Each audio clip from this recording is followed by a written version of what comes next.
Теманын тегеретесинде биз кеп кылалы деп меймандарыбызды студиябызга чакырып алдык. Жакындан бери байма-бай айтылып аткан ушул борборубузда жаратылышка, табиятка зыян келбей турган электр кубаты менен иштеген такси ишке кирди. Бул эко такси деп аталат. Эмесе мына ушул эко таксинин тегеретесинде кандай кептер бар, келечек пландар, максаттар, элге көрсөткөн кызматы тууралуу кененирээк кеп кылалы деп биз студиябызга Бишкек шаарынын мэринин орун басары Сазыкулов Максат Шекербековичти жана ошондой эле муниципалдык эко таксинин жетекчиси Рамиль Беков мырзаларды чакырдык. Кутмандыңыздар менен. Саламатсыздарбы. Максат Шекербекович, мына ушул иш башталганы элге мындай бир кубанычтуу кабар, жакшы бир жандануу болду окшойт. Элиңиздер бул демилге качантан бери иш көтөрүлүп, анан бышып, анан ишке ашты? Ушул тууралуу сөз башын баштап берсеңиз. Бул демилге негизи биздин кала башчысы Эмиль Мырзакулович Абдыкадыровдон чыккан. Бул демилге баягы азыркы күндө болуп жаткан Бишкек шаарындагы чоң транспорттук инфратүзүмдү куруу боюнча концепциянын баягы реформасынын алкагында башталып, ошол бир бөлүгү деп айтсак болот. Себеби эң негизги биздин проблема смог болуп атпайбы? Ушул смогтун бирден бир себеби ушу машиналардан чыккан заттар. Ошондуктан баягы эко-такси, эко-транспорт ошого өтүү деп дагы бир чоң бөлүгү каралган болчу.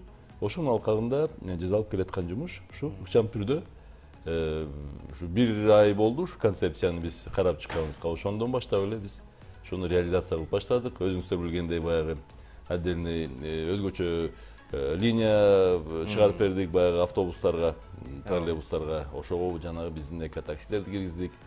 Ушул демек ушул бир чоң концепциябыздын бир бөлүгү десек болот. Жакшы. Рамиль мырза, мына 10 такси ишке кирди деп айтып атабыз. Кандай таризде иштешет алар? Кандай маршрутта иш алып барышат жана иштөө убакытлары кандай, элге кызмат көрсөтүшөт? Эң биринчи дагы азыркы эфир менен да колдонуп, Бишкек шаарынын мэриясына дагы ыраазычылык билдирип кетебиз. Анткени ушу азыркы учурда бул шаардын жараны болгондуктан ар бирибиз экологияга өзүбүздүн баягы ответственный бир мамиле кылбасак болбойт эле. Ошон шаардык мэриянын инициативасын биз дагы кошулуп, өзүбүздүн ушу буга чейинки жасап келген ушу иштерибиздин дагы ошонун баардык ушу опыттарын колдонуп, ушул жерге биринчи ушу 10, бул биринчи этабы 10 электромобилди ушу атайын жаңы выделенный полоса менен жүрө тургандай маршрутту баштадык. Кудайым буйрса, ушул айдын аягына дагы анын 10дон 100гө чейин Кудайым буйрса көбөйгөн атат. Азыркы учурда бир линия менен эртең мененки баягы ушу маршруткалар болобу, автобустар ошонун тыгымын кичине болсо дагы азайтууга деп өзүбүздүн жарандарыбыз дагы ушул эко-транспорт, электромобилге дагы ушуну көнсүн деп, алар дагы бул деген биздин гана бул маселе эмес, бул ар бир жарандын маселеси болот. Ошондой эле баягы бизге окшогон дагы биз жигиттерди, ушу бизге окшогон дагы кайдыгер карабаган дагы өзүбүздүн жарандарды чакырат элек. Баарыбыз дагы өзүбүз электромобиль болсок дагы ушу атайын азыркы учурда түзүлүп аткан инфра түзүмдү, андан тышкары ушу эко-транспортты жайылтууну дагы ошону баарын бирге алып барсак жакшыбы деп, анан биринчи биз ушу келгенде эле шаардык мэриясы бизди да колдоп, ошонун алкагында тыкыс мамиле болуп, азыркы учурда ушу биринчи электро-таксинин биринчи 10 машинеси кызмат кыла баштады азыркы учурда. Ушундай эртең менен 7ден 10го чейин, кечинде 5ден 8ге чейинки убакытта. Кайсыл маршруттар боюнча? Азыркы учурда Советский, Киевскийде жаңы салынган ушу остановкадан өйдөңкү 12-чи микрорайондогу ушу конечныйына чейин бир бармай, кайра ылдый ошол эле маршрут менен кайра түшмөй. Бул кадимки эле маршруткалар, автобустар сыяктуу эле жүрөт турбайбы, такси, э? Ооба. Эң биринчи этабын ошондой кылалы дедик. Анткени бул 10 эле машина болот атпайбы? Анан аны уштарап айдап кетсе жетпей калат. Жетпей калат да, 10 эле киши колдонуп калат 1 сааттын ичинде. 1 сааттын ичинде аны 100дөй болгон кишилер карманып атат. Анткени келет ошо электромобилдин ичине 5-6 адам батат. 5-6 адамды салат дагы ошол маршрут менен кетет. Жол кире? Жол кире 50 сомдон болуп атат азыркы учурда. Бирок аны Кудайым буйрса дагы машиналар көбөйгөн сайын анын дагы баасы төмөнүрөөк болот. Жакшы. Эми ушул учурда Максат Шекербекович баягы тыгынды дагы эске алабыз да. Маршрут таксилер кошулган сайын машиненин саны көбөйгөнүн үстүнө болуп атпайбы? Балким маршруткалар да азайып ошол линиядагы. Ушул сыяктуу иштер каралган эмеспи? Тыгынга кандай? Албетте каралган. Ушул чоң жакшы маселени көтөрдүңүз. Негизи тыгын деген ушу эң баягы ушу тыгынды жоюу максат, ушу биринчи максат болуп эсептелип атат бизде. Ошондуктан тыгын негизи машинаны туура айттыңыз. Машинанын саны көбөйгөндөн чыгат. Анан выделенный полоса болобу болбойбу баары тыгын болот ал жердечи. Ошондуктан баардыгы эле тыгынга тура бербей, ушул коомдук транспортто жүргөн жарандарыбызга биз өзгөчө бир шарттарды түзүп берели деп чечтик. Себеби биз ушул күндөрдө бир жакшы чоң анализ кылдык. Негизинен биздин шаардын тургундары 70% коомдук транспорт менен жүрөт экен. 70%. Вот. Анын ичинен ушу 100% машина болсо, 65% бирден гана шопур бар экен. Бирден гана өзүн жалгыз ташып жүрөт экен. Анан бир 10% бул бусиктер, болгон гана 2% коомдук транспорт. Автобус менен троллейбустар. Ошол 12% биздин шаарыбыздын 70-80% жарандарын ташыйт экен. Буларга биз өзгөчө шарт түзүп бербесек, шаарыбыздын баары тыгын болуп токтоп калат.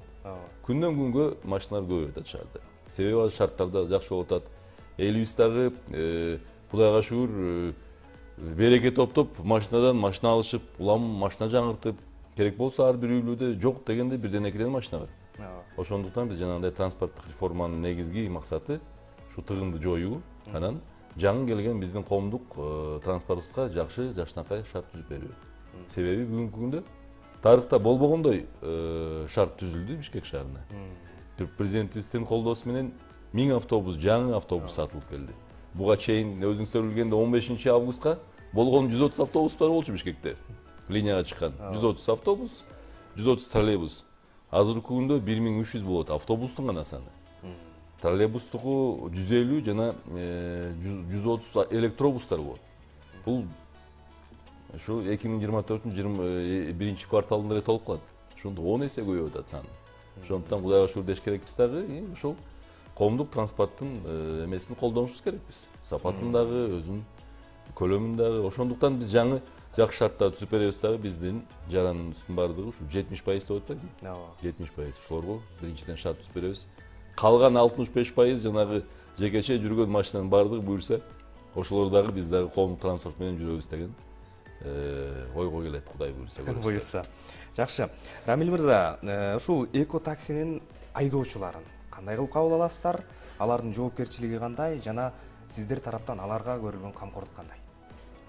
Жакшы суроо болду. Азыркы учурда шарттардын эң бир жакшы шарты азыр эко транспортты ошо биздин айдоочулар келип ал экзамен өтөт. Ал келип эле азыркы учурда болуп аткан ушу такси кызматтарында колдонгондон кичине бир аз өзгөчөрөөк болот. Анткени бул жерде бул коомдукту транспорттун чоң бир өзүбүзгө ответственность алып атабыз, чоң. Ошондуктан келген айдоочуларга ушу баягы медосмотрдан баштап анын ушул баягы күбөлүгү туура алынганбы, ошол азыркы учурдагы ушу шаар ичи боюнча жолдун эрежесин сактайлабы деген азыр ушул онлайн режимдеги тесттер болуп турат күндө. Андан тышкары бул муну лицензирование деп баягы айтып атабыз азыркы учурда. Бирок ошол баягы шарттарды өткөндөн кийин ушул айдоочубуз айдаган машинесин андан ары күнүнө ушул коомдук транспорт линиясында жүрүп өзүнүн планын аткара турган болсо, жакшы шартта, ал ушул машина өзүндө калып кете берет. Бул эко транспорттун бирден бир ошону жайылтуудагы бир ыкмасы болуп эсептелет.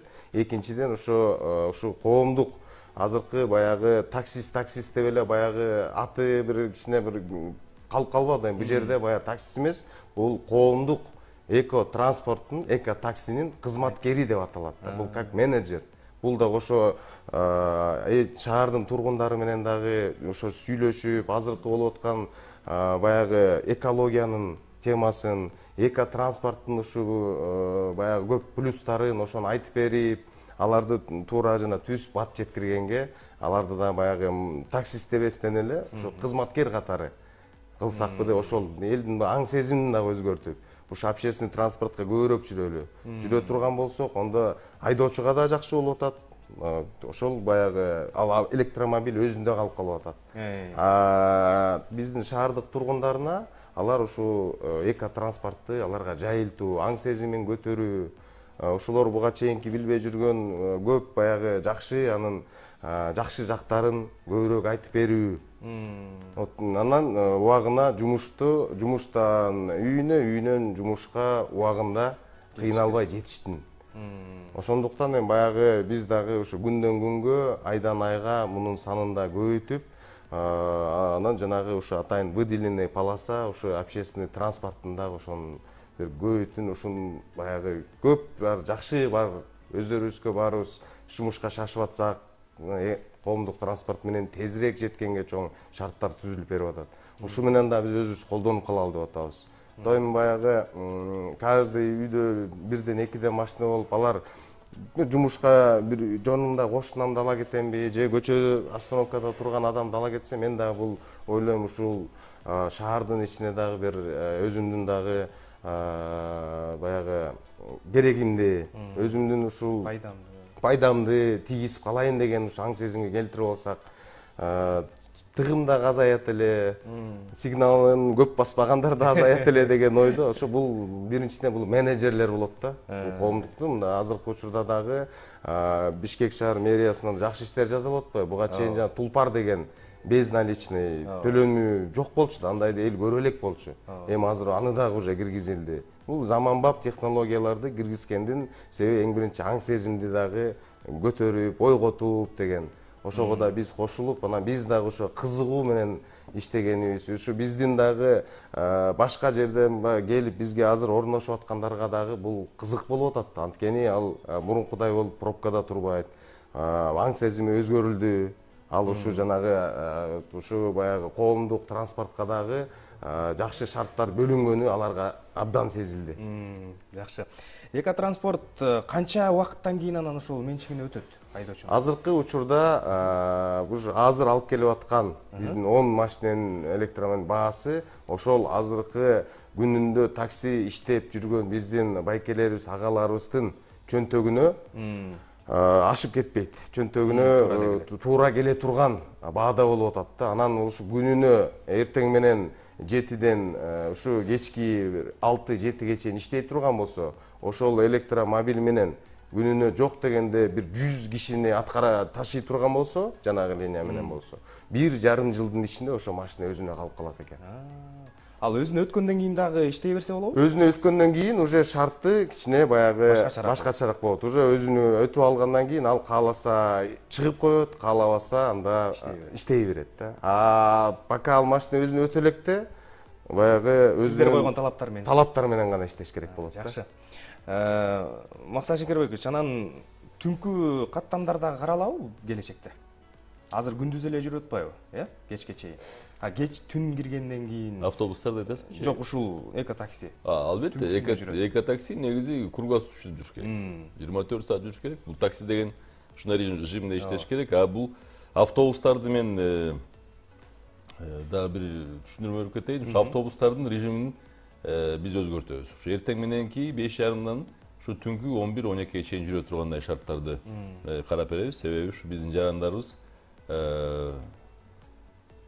баягы уверен болуш керек да. Саат 9дан кийин кете аламбы, 10дон кийин кете аламбы, таксиге муктаж болбоймбу дегенчи. Ошонун бүт графиктерин тегиздеп азыр растап келатабыз. Азыркы күндө ушу жаңы ушу айтып кеткен 1000 автобустун 375и келди. Анын уже 200дөй линияга чыкты, калганы растаможка болуп, чекесинен линияга кирип атат. Булар кирген линиялардан маршруткалар чыгып атат чекесинен. То есть ушу бара-бара ушу биздин шаарыбыз толугу менен жалаң гана экологиялык таза автобустар жана троллейбустар жүрөт. Жанагы келген автобустар баары газда. Бензин эмес, дизель эмес, жалаң гана газда. То есть биз баягы эко режимге өтүп атабыз дегендей да. Анан булардын жанагы режимдери сиз айтканда ушу жок дегенде саат 11-11:30га чейин жүрүш керек. Биздин жарандарыбыз баягы үйүнө толук кандуу жетип алыш керек да. Туура айтасыз. Рамиль мырза, баягы келечекте дагы такси көбөйөт деп атпайбызбы? сиздерге айдоочу болуп же болбосо сиздердин ушул эко транспорттун кызматкери болуп келем деген адамдар кандай нелерге даяр болуп анан сиздерге келиш керек жана каяка кайрылыш керек? Азыркысы эң биринчи бул баягы заманбап технология болгондуктан келбестен e-taxi.kg деген атайын платформа сайт аркылуу бардык шарттарын ошол жерде жазылуу, ошол жерден эле эң биринчи ушу катталгандан башталат. Паспорты, правасында 2 жыл кем эмес опыты болуш керек, тажрыйбасы болуш керек. Андан тышкары ушу медосмотр. Ал дагы ушу эртең менен чыкканда өзүнүн ушу ден соолугу ушу 7-8 саат элди ташыганга туура келеби, келбейби, ошо өзүнүн алып турганы жерге баягы таксиге чыктым дегенде эле ошо үйүндө жүргөн эле кийим менен кетүүдө эмес. Бул эми баягы коомдук болуп аткандыктан биз өзүнчө униформаны азыр Бишкек шаар мэриясы менен аны кеңешип, согласовать этип, бир единый форма, ошо единый формада өзүнүн ушу бортовой номери. Бортовой номер деген бул машинанын сыртындагы ушул таксист экенин аныктап турган бортовой номер менен өзүнүн ушу униформасы ошо дал келиш керек да. Ошондо гана чыга алат. Мына талаптар. Албетте жаңы башталып аткан ишке ийгилик каалайбыз. Бул да болсо борборубуздагы тургундардын жана меймандардын бир кыйналбай жүрүүсү үчүн шарттардын түзүлүп аткандыгынан кабар берет. Эми борборубуз эле эмес, буюрса башка шаарларыбызга, Жети областыбызга дагы канат керсин деген тилекти айталы. Ишиңиздерге ийгилик, бар болуңуздар. Эми урматтуу теле көрүүчүлөр, сиздер Замана студиясын көрүп жатасыздар. Мен кептин кезегин кесиптешим Кереметке узатайын. Биз менен бирге болуңуздар. Рахмат, биз узаткан суроолорго